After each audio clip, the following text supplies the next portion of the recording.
May kapahingahan kay Jesus.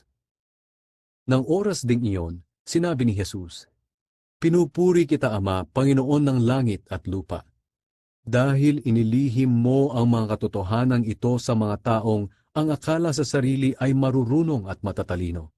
Pero inihayag mo sa mga taong tulad ng bata na kaunti lang ang nalalaman.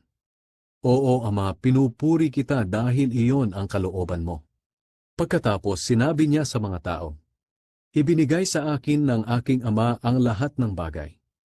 Walang nakakakilala sa anak kundi ang Ama, at walang nakakakilala sa Ama kundi ang anak, at ang mga taong nais ng anak na makakilala sa Ama. Lumapit kayo sa akin, kayong lahat na nahihirapan at nabibigatan sa inyong pasanin, at bibigyan ko kayo ng kapahingahan. Sundin ninyo ang mga utos ko at matuto kayo sa akin, dahil mabait ako at mababang loob.